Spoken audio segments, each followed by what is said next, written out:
अभी ये जो न्यूज़ आ रही है war related Iran, all this is just a distraction. ये होना ही था, ये डिस्ट्रैक्शन आना ही था बिकॉज एप्स्टेन फाइल को दबाना है। नाउ एप्स्टेन फाइल में जितने भी बड़े बड़े नाम आए हैं, now they are ruling the entire world, they are responsible for everything that is going on in the world. Epstein file जिसने अच्छे से पढ़ी होगी उन्हें पता होगा दैट उसमें वर्ल्ड वॉर 3 के बारे में मेंशन किया है ड्यूरिंग द स्टार्ट ऑफ 2026, और ये सब प्लान के हिसाब से ही हो रहा है। एंड ये जो एप्स्टेन फाइल लीक हुई है ऐसे ही लीक नहीं हुई है, वो इन लोगों ने लीक करवाई है। इन लोगों को, ये लोग चाहते हैं कि ये ऐसी खबरें हम तक पहुंचे so that this will become a new normal. बच्चों को किडनैप करके उनका असॉल्ट करना, काट के उनको उनका खून पीना, ये सब नॉर्मलाइज करना चाहते हैं। आस्क योरसेल्फ वन क्वेश्चन कि if this file has been released तो ये सारे लोग क्यों अरेस्ट नहीं हुए, कोई इनके अगेंस्ट कोई इंक्वायरी क्यों नहीं हो रही है? डोनाल्ड ट्रंप हो गए, बिल गेट्स हो गए, why are they just acting as if everything is normal? Bill Gates India आया था, उसने काफ़ी डील्स साइन की हुई है।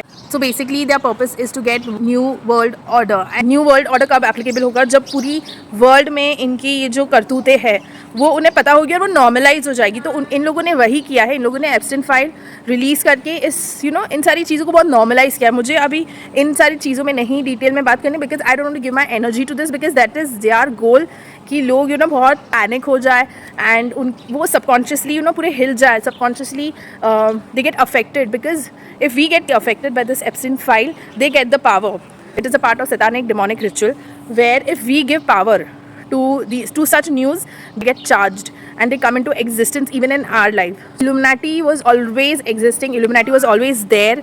The only difference is हम इस चीज़ को एक्सेप्ट नहीं कर रहे थे, but the actor, actresses, Hollywood, entire West is dominated by Illuminati. Illuminati wants to have power, it wants to have power in the entire world. It wants new world order, and वो new world order हमसे आने वाला है और ये इनका बहुत ही बड़ा प्लान चल रहा है जिससे बहुत तबाही होने वाली है। एंड एक ही चीज़ हमें इन सारी चीज़ों से बचा सकती है और वो है हमारा नाम जप। हम जितना नाम जप करेंगे उतना ही हम इन चीज़ों से दूर रहेंगे, बिकॉज ये सब डिस्ट्रैक्शंस ये सब सैतानिक डिस्ट्रक्शंस है। एंड कलयुग में भविष्य मालिका में ये क्लियरली लिखा हुआ है कि ऐसे सारे डिस्ट्रैक्शंस आने वाले हैं, ये सब satanic rituals and satanic powers इतना बढ़ने वाले हैं कि people are going to surrender towards them. जितना हम नाम जप करेंगे, जितना हम भजन सुनेंगे, जितना हम इन सब चीज़ों से डिस्ट्रैक्ट ना होके हम नाम जप कंटिन्यू करेंगे, चाहे कोई भी भगवान आप सिलेक्ट कर लो, बट उनका नाम जप करो so that you get connected to your god. Illuminati भगवान का रिप्लेसमेंट चाहते हैं, like they want to become god, but इस पर भविष्य मालिका बहुत कुछ देखना बाकी है और अभी भी कुछ एंड टाइम्स नियर नहीं आया है। द वॉर के साथ साथ बहुत चीज़ें होने वाली है, जैसे इंटरनेट पूरा शटडाउन होगा, बैंकिंग सिस्टम पूरा शटडाउन होगा, we will be cashless, we won't have any cash. जो भी हमारे बैंक्स में पैसे हैं वो सब it's all going to go under one system. वो सिस्टम चाहेगी कि अब न्यू वर्ल्ड ऑर्डर आए ताकि हम उन्हें फॉलो करें। भगवान की भक्ति करना बहुत मुश्किल होने वाली है और एक ही सोल्यूशन है, नाम जप।